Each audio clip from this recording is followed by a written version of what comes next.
Hello नमस्कार, जय मसीह की दोस्तों। मैं आशा करता हूँ परमेश्वर के अनुग्रह से आप सभी कुशल से होंगे। चलिए आज परमेश्वर के वचन से कुछ बातों को देखते हैं। नीति वचन की किताब उसका 6 अध्याय के 6 वचन से इस प्रकार लिखा है कि हे आलसी, चींटियों के पास जा, उनके काम पर ध्यान दे और बुद्धिमान हो। उनके ना तो कोई न्यायी होता है और ना प्रधान और ना प्रभुता करने वाला, तो भी वे अपना आहार धूप काल में संचय करती हैं और कटनी के समय अपनी भोजन वस्तु बटोरती हैं। दोस्तों, आप में से हर एक ने चींटियों को देखा होगा, लेकिन जो बातें पवित्र शास्त्र में बताता है, आपने कभी हो सकता है उनके ऊपर इतना ध्यान ना दिया हो।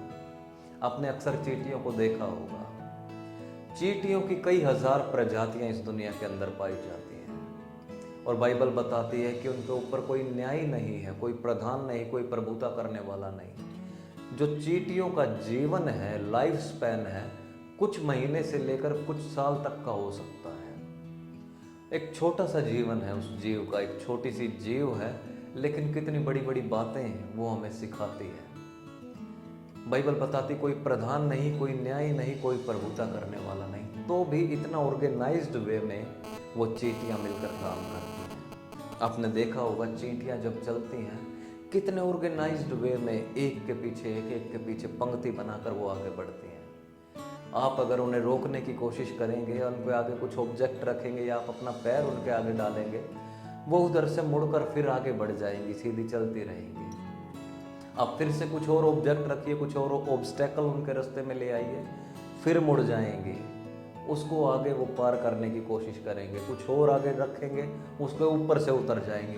वो रुकेंगे नहीं, गिव अप नहीं करेंगी, उम्मीद नहीं छोड़ेंगी, बढ़ती चली जाएंगी। जब दीवार पर चढ़ती हैं, कई बार गिर जाती हैं, लेकिन गिरने के बाद फिर से चढ़ने लगती हैं, फिर से चढ़ने लगती हैं। कई बार कुछ और ऑब्स्टेकल आती है, फिर गिर जाएंगी, फिर से कंटिन्यूसली वो आगे बढ़ती चली जाती हैं। लेकिन हम लोग कई बार अपनी जिंदगियों के अंदर हार मान जाते हैं, निराश हो जाते हैं, गिव अप कर देते हैं। दोस्तों, एक बहुत महत्वपूर्ण लेसन आप चींटियों से सीख सकते हैं कि कभी भी गिव अप मत करें। अगर आप गिर गए हैं, फिर से खड़े हो जाएं और आगे बढ़ें, निरंतर आगे बढ़ते रहें। उनके ऊपर कोई न्याय नहीं, कोई प्रधान नहीं, प्रभुता करने वाला नहीं, किसी को उनको अकाउंटेबिलिटी नहीं देनी, किसी को लेखा जोखा नहीं देना।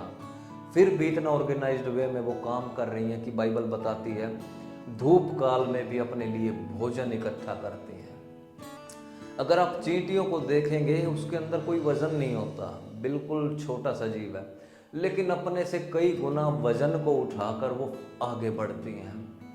धूप हो, गर्मी हो, उसको फर्क नहीं पड़ता, लेकिन निरंतर आगे बढ़ती हैं। भारी वजन उठाकर दीवार पर चढ़ेंगी, है ना।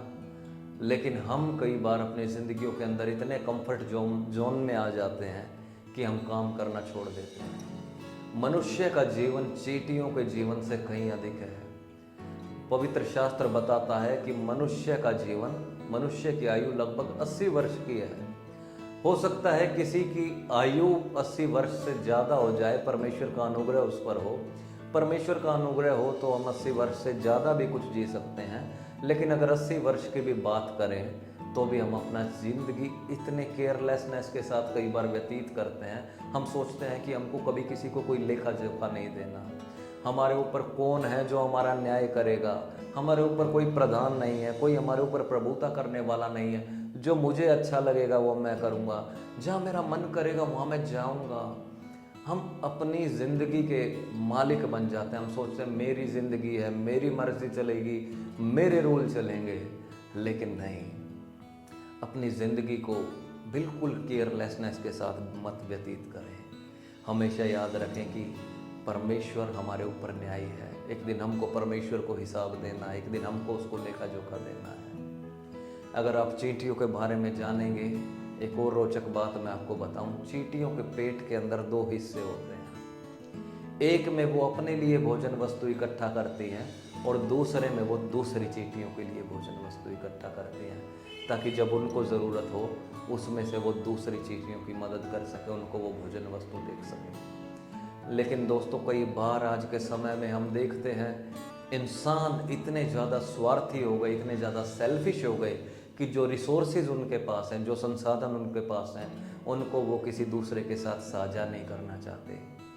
चाहे वो कलीसिया हों, चाहे वो परिवार हों, परिवार के अंदर भी भाई भाई के साथ वो रिसोर्सेज शेयर नहीं करना चाहता। हमारी मेंटलिटी ऐसी हो गई, हम लोग ये सोचते हैं कि अगर मैंने अपने रिसोर्सेज को किसी के साथ शेयर किया, किसी को मैंने अपने में से दे दिया, तो मेरे ऊपर घटी आ जाएगी, मैं कमी में चला जाऊंगा, मैं घटी में चला जाऊंगा। लेकिन सेल्फिश मत बनिए। चींटियों को देखिए, वो शुरू से ही अपने लिए भी भोजन वस्तु इकट्ठा करती हैं, दूसरों के लिए भी। दूसरों की मदद करना सीखिए। जो परमेश्वर ने आपको आशीषें दी हैं, जो रिसोर्सेज आपको दिए हैं, वो दूसरों के साथ साझा करना शुरू कीजिए। मैं आशा करता हूँ दोस्तों, इन 3 बातों के ज़रिए ही आपने बहुत कुछ सीखा होगा। इन बातों को ध्यान से देखिए। अगर आप चींटियों पर ध्यान करें, और बहुत सारी बातें हैं जो आप चींटियों के ज़रिए सीख पाएंगे।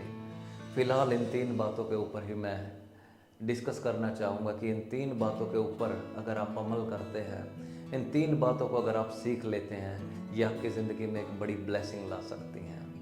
तो दोस्तों, इन 3 बातों को अपनी ज़िंदगी में लागू करें, अमल करें, और आशा करता हूँ कि आपने इस वीडियो के ज़रिए कुछ सीखा होगा। परमेश्वर के वचन में बने रहें, परमेश्वर के वचन से सीखते रहें। परमेश्वर का वचन है जो हमें बुद्धिमान बनाता है। और इस वीडियो के ज़रिए परमेश्वर आपको आशीष दे। जल्दी ही आपको एक दूसरे नए वीडियो के साथ मिलेंगे। तब तक जय मसीह की। प्रभु आपको आशीष दे।